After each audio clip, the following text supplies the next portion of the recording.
Your cat has been making a choice about you every single day, and the way she expresses it doesn't look like love at first. It looks like nothing. It looks like turning away, or parking herself nearby without touching you, or dropping something at your feet that you immediately want to throw in the trash.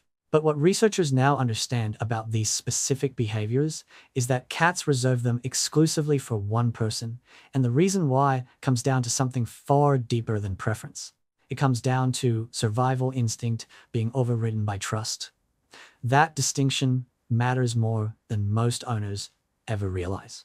Because a cat's nervous system is still running the same threat calculations it ran 10,000 years ago.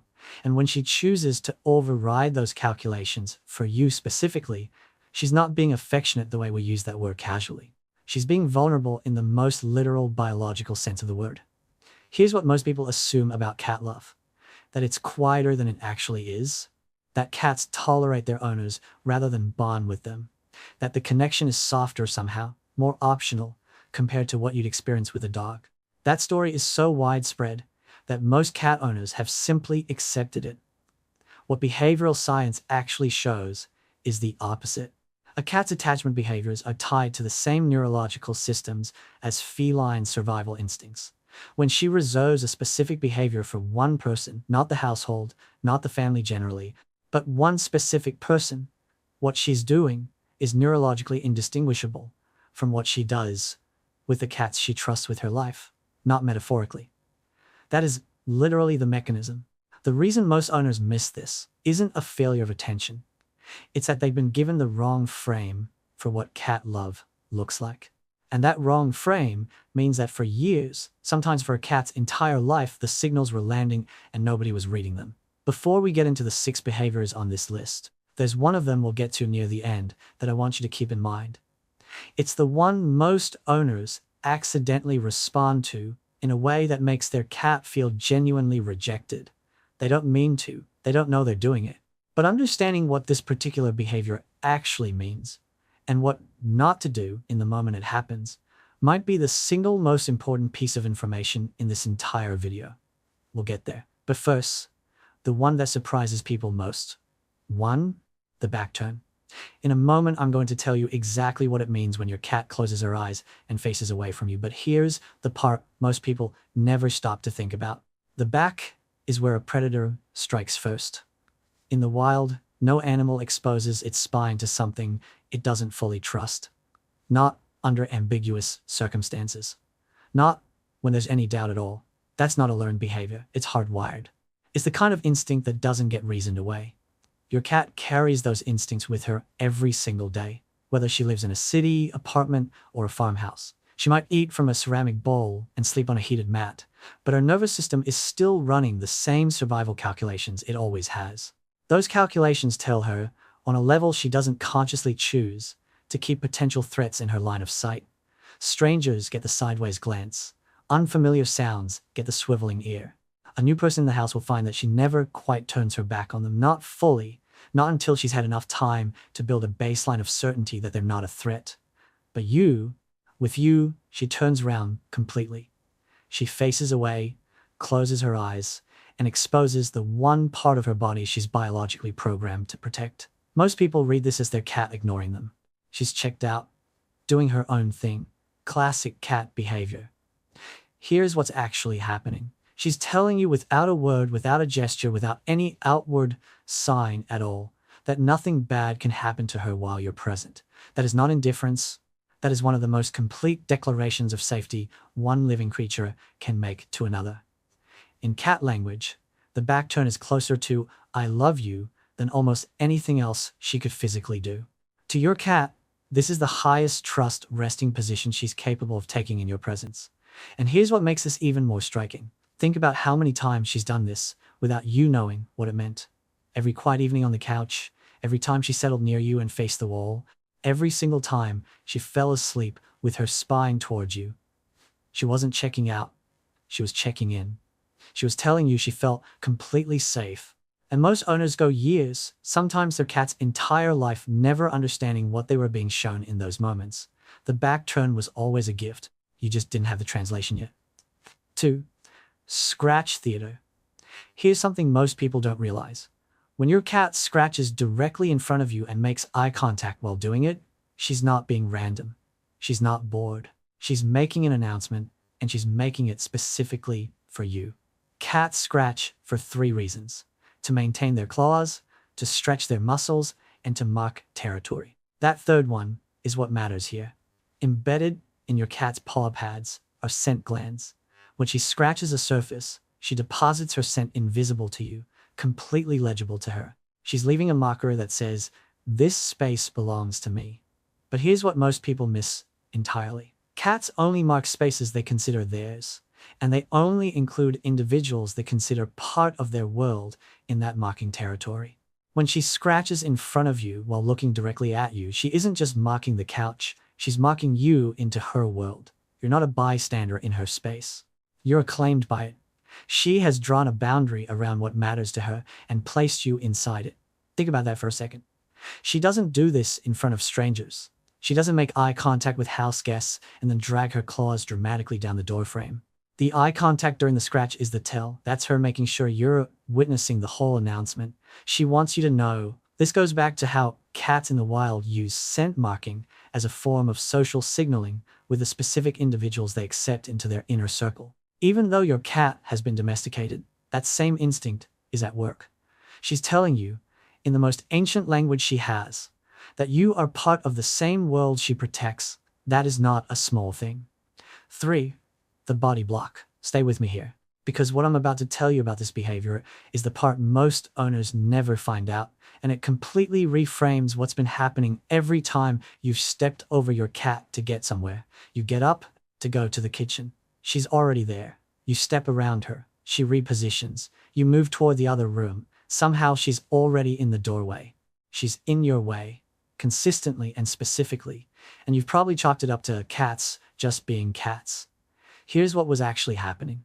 A 2017 study published in Behavioral Processes by researcher Kristin Vitale found that when cats were given a choice between food, toys, scent, and human social interaction, the majority chose the human, not the food, not the toy, the person. Your cat doesn't just want something from you, she wants you. The body block is a deliberate behavior. It's a forced pause, a small, strategic interruption that says, before you go wherever you're going, give me 1 second. She's not asking for much. A glance, a word, your hand on her back as you pass. And notice who she does this to. Not house guests, not your neighbor, not the person who visits a few times a year. She moves past them without hesitation. But she stops every single time because she already knows you'll respond. You always do. You say her name, or you laugh, or you reach down. And that tiny exchange, that brief moment of contact and acknowledgement, is exactly what she came for. To your cat, this is not an obstacle. This is an invitation. And most people have been stepping over the invitation for years without realizing what it was.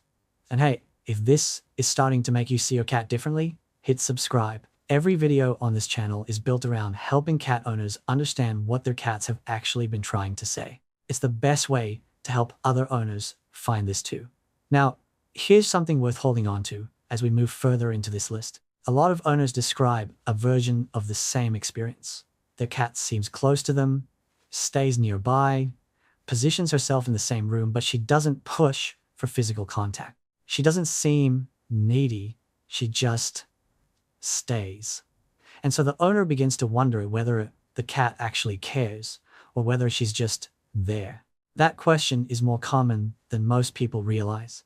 And there's one behavior coming up that answers it, one that most people have been reading completely backwards. We'll get there. But first, 4, the shadow. This one has nothing to do with food, and the sooner you actually believe that, the more clearly you'll see what's been happening. She follows you to the kitchen. Fine food lives there, that makes sense. But then she follows you to the laundry room. Then she's outside the bathroom door while you shower. Then she's in the office while you work. Then she migrates to whatever room you just walked into, finds herself a spot, and sits there watching you do something completely mundane. She isn't meowing. She isn't demanding anything at all. She's just present, wherever you are. Researchers at Oregon State University studied this exact pattern and published their findings in 2019. What they discovered was that cats use their owners as what developmental psychologists call a secure base, the same term used to describe how human infants use their primary caregiver as an anchor while exploring the world. When you're present, your cat is measurably calmer, more exploratory, more herself. When you leave, that baseline shifts in ways that are physiologically measurable. She's not following you because she wants something. She's following you because your presence is the variable that changes everything else about how her environment feels. To your cat, you are not just a person in her house. You are the emotional anchor of her entire world. Not every cat does this at full intensity. Some are quieter about it, simply appearing in the same room rather than trailing you step for step. That's still the same behavior, just a more introverted expression of the same deep feeling. But she doesn't do this for anyone else. She doesn't rearrange her afternoon for the house guest. She doesn't quietly migrate to wherever your neighbor is sitting. She follows you consistently without asking for anything in return. And that consistency, that quiet, unannounced, unrewarded consistency is what tells you everything. This goes back thousands of years to before domestication was complete. The cats who learned to monitor specific humans who tracked their movements, stayed proximate, built a map of their behavior, those cats had better survival outcomes. The bond wasn't incidental. It was adaptive. What you're seeing when she shadows you isn't clinginess or neediness. It's the full weight of an ancient, evolved attachment, and she chose you for it.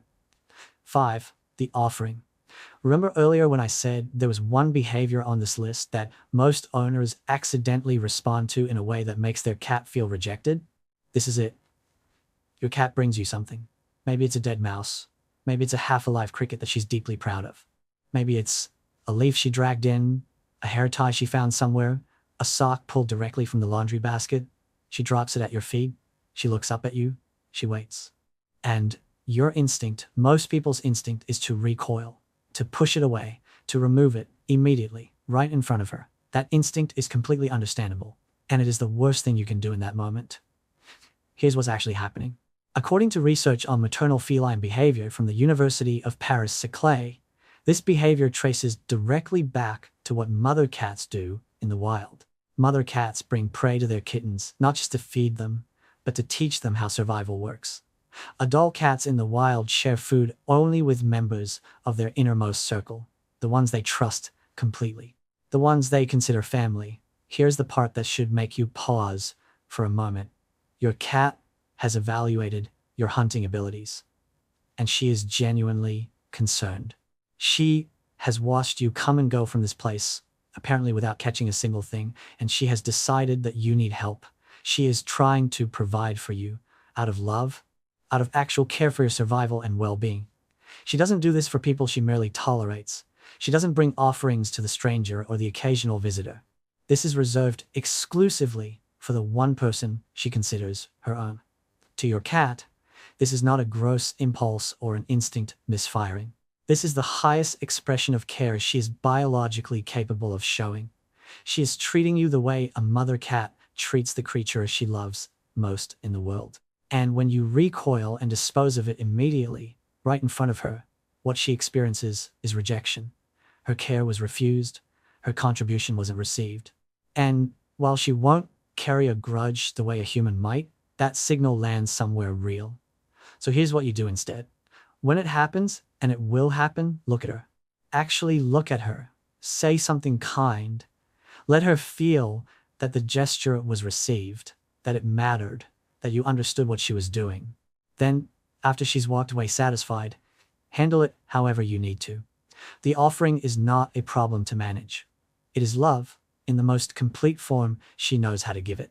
And most owners go their cat's entire life never recognizing it for what it was. There's a quieter version of this story that happens in a lot of households without anyone noticing it for what it is. An owner spends months feeling like her cat doesn't really love her. The cat stays close, but isn't cuddly. She's self-sufficient, seems unbothered, never pushes for contact. And then one afternoon, after a genuinely difficult week, the owner sits down on the bathroom floor, just sits there, and the cat walks in, looks around, and drops a hair tie directly in front of her. The owner laughs, calls it weird, moves on. But what she didn't know yet was that her cat had been watching her for days, reading something in the way she moved, in the particular quality of her stillness, and had decided to do the only thing she could think of to help. She brought something. She tried to contribute. That small, strange, easily missed moment was the whole answer to the question the owner had been asking for months. 6. The slow approach. She already knew. You've had a difficult day. Not a dramatic one, maybe just the quiet, kind of hard, where something feels heavier than it should and you can't quite put words to it. You're sitting somewhere, not doing much, and your cat, who has been across the room for the past hour, completely involved in her own business, slowly gets up, walks over, and settles next to you, or on you, or simply close enough that you feel her warmth. She didn't do this an hour ago when you were fine. She did it now. And that timing is not a coincidence. A 2015 study from researchers at Nottingham Trent University found that cats are measurably attuned to human emotional states, that they read posture, breathing pattern, movement quality, and the subtle shifts in physical stillness that most people wouldn't consciously notice even in themselves. Your cat is not psychic, but she is paying attention on a level that goes far beyond what most people give her credit for. She reads the room. More specifically, she reads you. And when something in the quality of your presence changes, when the weight in the space shifts, she notices before you said anything, sometimes before you fully admitted anything to yourself. This goes back to what cats had to become over thousands of years of living alongside humans. The cats who could read human emotional states, who understood when a person was calm versus unsettled versus quietly devastated. Those cats formed stronger bonds, received more consistent care, and fared better. The attunement you see in your cat isn't accidental, and it isn't a coincidence of temperament. It was selected for across thousands of generations. Your cat inherited the full capacity to read you, and she uses it. The slow approach is her using it, quietly, without announcement, without asking for anything in return. She comes to you when you need something, even before you've said it out loud, and she stays. In cat language, this means something very specific. It means, I see you. Not the version of you that's performing fine, not the version that's going through the motions of a normal afternoon, the actual you. And I'm not going anywhere. Think back through the last year. The difficult evenings, the quiet moments when something was heavier than usual. Count how many times your cat appeared. Not for food, not for play, not for any obvious reason, just appeared and stayed close. It's probably more than you realized. You didn't adopt a cat who learned to coexist with you in the same space. Somewhere along the way, without fanfare, without asking for recognition, she decided to pay attention to you. She figured out who you are, how you move, what your stillness sounds like when something is wrong, what you need before you know you need it. And she has been showing up ever since. In every quiet way this list describes, in every language available to her, she turns her back to tell you that you're her safe place. She mocks you into her territory. She blocks your path because she wants one more second with you. She follows you from room to room because your presence is the thing that makes her world make sense. She brings you what she has because she believes you need her. And when you're sitting somewhere heavy and quiet, she walks over and stays. Every single one of these behaviors is the same sentence, said 6 different ways. The question was never whether your cat loves you. The question was only whether you knew how to hear it. Now you do.